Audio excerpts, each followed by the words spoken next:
2 ದಿವಸ ಹಿಂದೆ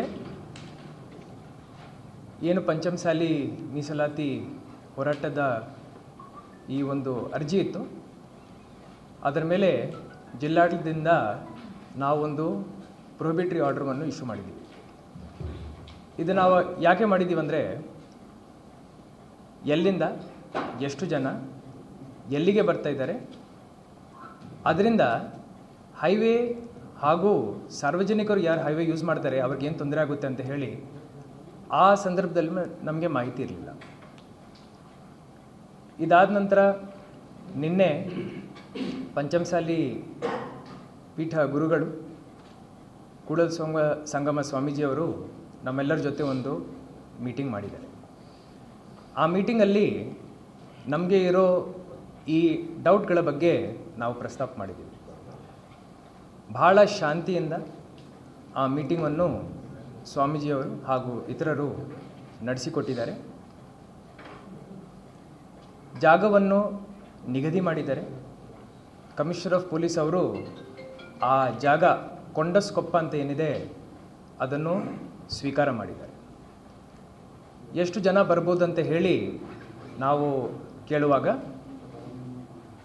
ಅಂದಾಜು ಒಂದು ಸಂಖ್ಯೆ ಸ್ವಾಮೀಜಿಗಳು ನಮಗೆ ಹೇಳಿದ್ದಾರೆ.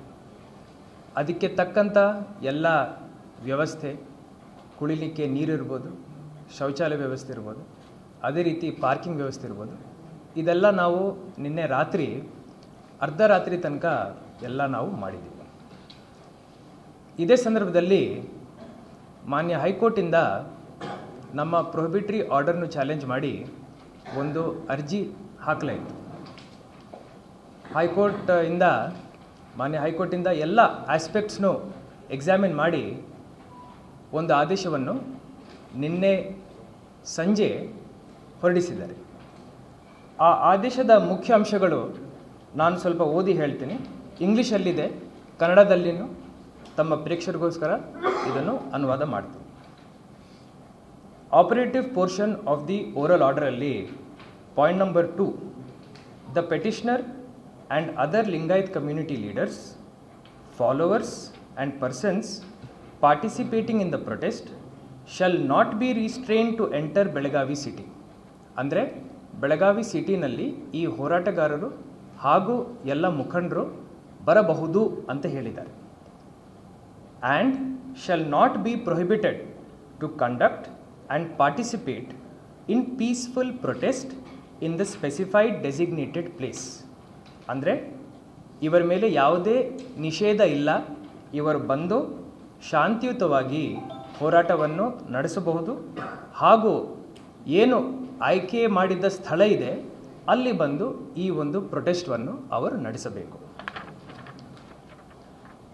3ನೇ ಪಾಯಿಂಟಲ್ಲಿ ಮಾನ್ಯ ಹೈಕೋರ್ಟ್ ಹೇಳುತ್ತೆ, ದ ಪೆಟಿಷನರ್ ಯಾರು ಅರ್ಜಿದಾರಿದ್ದಾರೆ ಅವರು ಸ್ಯಾಟಿಸ್ಫೈ ಆಗಿದ್ದಾರೆ.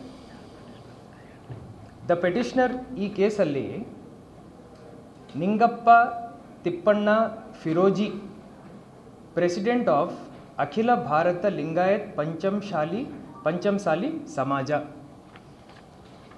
ಈ ಪೆಟಿಷನರು ಮಾನ್ಯ ಹೈಕೋರ್ಟ್ ಎದುರುಗಡೆ ಈ ಅರ್ಜಿದಾರರು, the petitioner is satisfied if the petitioner and other Lingayat community people are permitted to enter Belagavi city except the tractor. ನಾವು ಸ್ವಾಮೀಜಿಗಳಿಗೆ ಅದೇ ಬೇಡ್ಕೊಂಡಿದ್ದೀವಿ, ಟ್ರ್ಯಾಕ್ಟರ್ ಬೇಡ ಸ್ವಾಮೀಜಿ, ಯಾಕೆಂದರೆ ಟ್ರ್ಯಾಕ್ಟರಿಂದ ಹೈವೇ ಎಲ್ಲ ಬ್ಲಾಕ್ ಆಗುತ್ತೆ. ಸ್ವಾಮೀಜಿನೂ ಒಪ್ಕೊಂಡಿದ್ದಾರೆ. ಅದೇ ರೀತಿ ಹೈಕೋರ್ಟಲ್ಲಿ ಈ ಪೆಟಿಷನರು ಸ್ಯಾಟಿಸ್ಫೈ ಆಗಿದ್ದಾರೆ. ಸೊ ಪೆಟಿಷನರ್ ಹಾಗೂ ಇತರ ಲಿಂಗಾಯತ್ ಕಮ್ಯುನಿಟಿ ಪೀಪಲ್ ಇವರು ಬೆಳಗಾವಿ ಸಿಟಿನಲ್ಲಿ ಎಂಟರ್ ಆಗ್ಬೋದು, ಆದರೆ ಟ್ರ್ಯಾಕ್ಟರಲ್ಲಿ ಬರಬಾರ್ದು. And conduct protest peacefully. ಈ ಒಂದು ಹೋರಾಟ ಏನಿದೆ ಅದರಲ್ಲಿ ಭಾಗಿಯಾಗಬಹುದು, ಆದರೆ ಶಾಂತಿಯುತವಾಗಿ ಭಾಗಿದಾರರು ಆಗಬೇಕು. Without creating any law and order situation.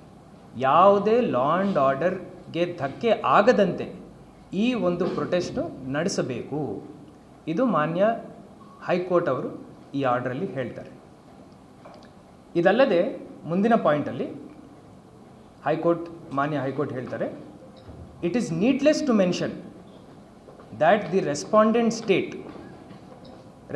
State ಅಂದರೆ ಈಗ deputy commissioner, office of deputy commissioner respondent number 2, commissioner of police, office of commissioner of police respondent number 3,